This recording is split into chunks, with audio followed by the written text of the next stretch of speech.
बिहार विधानसभा चुनाव के नतीजे जिसका आकलन महागठबंधन अब तक नहीं कर पा रहा है कि आखिर उनकी इतनी शर्मनाक हार बिहार में कैसे हुई। लेकिन वहीं पर बीजेपी इस जीत के बाद जो है वो काफी ज्यादा खुश है। बीजेपी के नेताओं की खुशी का ठिकाना नहीं है, सातवें आसमान पर उनकी खुशी है। बीजेपी के जो नेता हैं वो काफी गदगद हैं इस जीत के साथ। लेकिन कुछ आंकड़े सामने आए हैं जो ये दिखाते हैं कि किस तरीके से एक तरफ हम देख रहे हैं कि विपक्ष यानी इंडिया अलायंस की बात कर लें या फिर अकेले कांग्रेस पार्टी की बात कर लें, उनके सितारे गर्दिश में जा रहे हैं। लेकिन वहीं पर बीजेपी की ताकत दूसरी तरफ हर बढ़ते साल के साथ बढ़ती जा रही है। और इसी बीजेपी की ताकत का जो आकलन है वो आज हम इस वीडियो में करने वाले हैं। दरअसल 2014 यानी जब देश में एनडीए की सरकार बनी, जब प्रधानमंत्री नरेंद्र मोदी बने, तो किस तरीके से 2014 से लेकर 2025 तक विधायकों की जो संख्या है बीजेपी के, उसमें रिकॉर्ड तोड़ बढ़ोतरी हुई है। किस तरीके से हर बढ़ते साल के साथ विधायकों का रिकॉर्ड बीजेपी ने बनाया है। और अब बिहार में 89 जो सीट्स हैं विधानसभा की, वो बीजेपी ने अकेले अपने दम पर जीती है। तो इसके बाद बीजेपी के जो नेता हैं अमित मालवीय, उनकी तरफ से बाकायदा एक पोस्ट शेयर किया गया है और जिसमें उन्होंने कुछ आंकड़े जो है वो साझा किए हैं और बताया है कि बीजेपी के विधायकों की संख्या कौन से वर्ष में कितनी रही है। 2014 से लेकर 2025 तक का आंकड़ा उन्होंने साझा किया है। लेकिन इसी के साथ उन्होंने यह भी बताया है कि उनका जो अगला टारगेट है वो दरअसल 1800, एक साल में 1800 विधायक अपनी लिस्ट में जोड़ना है। यानी सीधा जो टारगेट है वो पश्चिम बंगाल विधानसभा चुनाव है। तो बिहार के नतीजों से बीजेपी को कहीं ना कहीं मजबूती मिली है, एक बल मिला है पश्चिम बंगाल में चुनाव लड़ने का। अच्छे से वहां पर क्या पता सरकार का गठन हो जाए, तो इस तरीके के कयास लग रहे हैं।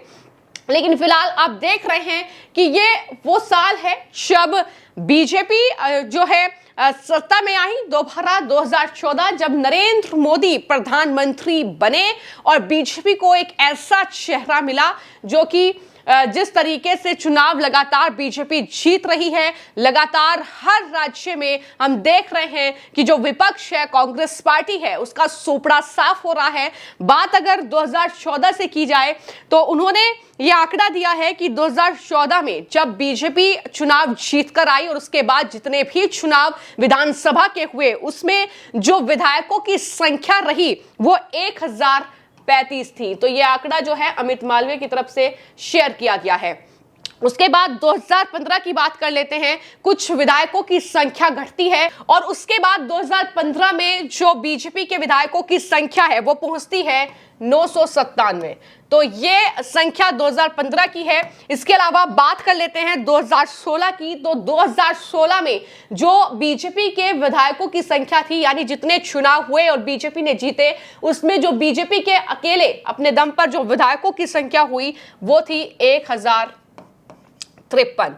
यानी आप देख रहे हैं कि किस तरीके से हर बढ़ते वर्ष के साथ 2015 को अगर हम छोड़ दें तो कहीं ना कहीं बीजेपी के विधायकों की संख्या में बढ़ोतरी हुई है। इसके बाद जो है 2017 की बात कर लेते हैं। तो 2017 में 1365 विधायक बीजेपी के चुनकर आए। तो ये आंकड़ा जो है लगातार बढ़ता गया। और उसके बाद 2018 में जब विधानसभा के कई राज्यों में चुनाव हुए तो उसमें बीजेपी के विधायकों की जो संख्या थी वो थी 1184। तो ये बीजेपी के विधायक जो चुनकर आए वो संख्या मैं लगातार आपके साथ शेयर कर रही हूं। इसके अलावा 2019 यानी जब लोकसभा का भी चुनाव हुआ, दोबारा जो है एनडीए की सरकार बनी और वहां तब जो है उस वर्ष बीजेपी के जो विधायक थे वो थे 1160। तो ये संख्या थी बीजेपी के विधायकों की। इसी तरीके से 2020 का आंकड़ा भी उन्होंने साझा किया है कि किस तरीके से बीजेपी के कितने विधायक 2020 में थे। तो उन्होंने जो आंकड़ा दिया है वो है 1200 7 विधायक। तो कहीं ना कहीं संख्या लगातार बढ़ती गई है या फिर पैरेलल रही है। लेकिन उसके बाद 2021 की अगर मैं बात करूं तो 2021 में 1278 जो है वो संख्या विधायकों की रही। 2022 की अगर मैं बात करूं तो 1289 जो है विधायक बीजेपी के रहे। इसके अलावा 2023 में अगर हम बात करें तो 1441 ये संख्या बीजेपी के विधायकों की थी। तो आप देख रहे हैं कि किस तरीके से हर बढ़ते वर्ष के साथ बीजेपी ने रणनीति मजबूत की। अलग अलग राज्यों में चुनाव लड़ने के लिए हम देख रहे हैं कि किस तरीके से उत्तराखंड से लेकर उत्तर प्रदेश और फिर कहीं ना कहीं राजस्थान से लेकर मध्य प्रदेश, छत्तीसगढ़ से लेकर जो है अब बिहार तक का चुनाव बीजेपी ने लड़ा और जीता। हरियाणा और महाराष्ट्र भी उसमें शामिल है। इसके अलावा 2023 में अगर बात करें तो 1441 और वहीं पर 2024 में अगर मैं बात करूं तो 2024 में 1588 जो है वो विधायकों की संख्या बीजेपी की। और वहीं पर अब जो 2025 चल रहा है, जो 2025 में विधानसभा चुनाव हुए हैं उसमें अब तक और टोटल जो विधायकों की संख्या है वो है बीजेपी के 2025 में अगर मैं बात करूं तो वो है 1654। तो ये अभी जो है मौजूदा वक्त में बीजेपी के एमएलए हैं टोटल। तो यहां पर यही आंकड़ा उनके जरिए शेयर किया गया है कि 2025 में अभी तक जो बीजेपी के विधायक हैं वो हैं 1654 विधायक। और उन्होंने ये टारगेट रखा है कि ये संख्या जो है वो 1800 पहुंचने वाली है, यानी ये रिकॉर्ड बनेगा अपने आप में। और कहीं ना कहीं ये जो आंकड़ा उन्होंने साझा किया है ये संकेत समझा जा रहा है पश्चिम बंगाल विधानसभा चुनाव के लिए, क्योंकि पश्चिम बंगाल जिसे ममता बनर्जी के गढ़ के तौर पर देखा जाता है, जिससे ये कहा जाता है कि साधना बहुत मुश्किल है, उसमें सेंध लगानी बहुत मुश्किल है, लेकिन बीजेपी ने उस चुनाव के लिए अभी से अपनी रणनीति तैयार कर ली है। और किस तरीके से चुनाव लड़ा जाएगा, क्या कुछ रणनीति होगी, किस तरीके से जो है कैंपेन रहेगा, ये तमाम चीजें अभी से शुरू कर दी गई है और टारगेट रखा गया है 1800 विधायकों का। हाँ, तो कुल मिलाकर कहीं ना कहीं ये बीजेपी की रणनीति है जिसमें उन्होंने ये साफ तौर पर कहा है कि 1800 विधायकों के आंकड़े को पार करने के लिए हम पूरी तरीके से तैयार हैं। तो लगातार जिस बात का जिक्र विपक्ष के जरिए किया जाता है कि लगातार जो है बीजेपी का वर्चस्व घट रहा है, लगातार उनकी सीट्स घट रही है, लेकिन ऐसा नहीं है। आप आंकड़े देख रहे हैं, हर बढ़ते वर्ष के साथ जो है यहां पर विधायकों की संख्या में इजाफा हुआ है, बीजेपी के विधायकों की संख्या है। और किस तरीके से प्रधानमंत्री नरेंद्र मोदी का वो चेहरा जिसके दम पर बीजेपी अलग अलग राज्यों में भले ही जो है गठबंधन किया हो, उसके दम पर सरकार बनाई हो, लेकिन फिलहाल एनडीए की सरकार वहां पर है। जैसा कि मैंने दोहराया कि उत्तराखंड से लेकर उत्तर प्रदेश और राजस्थान, मध्य प्रदेश, छत्तीसगढ़, बिहार, चाहे महाराष्ट्र, हरियाणा की बात कर ले तो इन राज्यों में हाल ही में चुनाव हुए और जिस तरीके से जो है बीजेपी ने परफॉर्मेंस दिया है उसके दम पर ये विधायकों की संख्या आप देख रहे हैं। लेकिन जो अमित मालवीय की तरफ से पोस्ट किया गया है, जो बातें वो लिख रहे हैं इस पोस्ट में, इस आंकड़े को शेयर करते हुए उन्होंने साफ तौर पर लिखा कि बीजेपी अब राज्य विधानसभाओं में अपनी सर्वोच्च शक्ति पर है। यानी ये अपने आप में एक रिकॉर्ड है कि बीजेपी लगातार इतने विधायक जो है चुनकर ला पा रही है और ये गति बढ़ती ही जा रही है। इसी गति से बीजेपी अगले 2 वर्षों में आराम से 1800 सीटों का जो आंकड़ा है वो पार कर लेगी। यानी वो वक्त दूर नहीं है जब इस पूरे आंकड़े पर 1800 एमएलए जो है वो बीजेपी के होंगे। यानी ये विधायक जो है बीजेपी लाएगी, ये साफ तौर पर वो दावा कर रहे हैं। उन्होंने तुलना की है कांग्रेस के वक्त से। कांग्रेस ने इंदिरा गांधी की हत्या के बाद आई व्यापक सहानुभूति लहर पर सवार होकर 1985 में लगभग 2018 सीटों के अपने शिखर को छुआ था।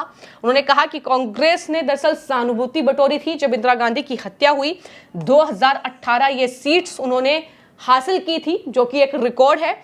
और तब सत्ता को मजबूत करना और मतदाताओं को प्रभावित करना आसान था, ये भी आरोप वो कांग्रेस पार्टी पर लगा रहे हैं। अंतर स्पष्ट है कि कांग्रेस को अपना शिखर विरासत में मिला था बीजेपी ने अपनी उन्नति अर्जित की है और उसे सहन किया है। सीट दर सीट, राज्य दर राज्य, संघर्ष दर संघर्ष भविष्य उस पार्टी का है जो काम करती है, ना कि उस पार्टी का जो विरासत पर टिकी रहती है। यानी यहां पर जोरदार प्रहार कांग्रेस पार्टी पर भी किया गया है कि कांग्रेस पार्टी जो इस रिकॉर्ड की बात करती है वो विरासत की राजनीति थी, यानी उन्हें विरासत में मिली थी वो चीज़ और उसे ही आगे बढ़ाया।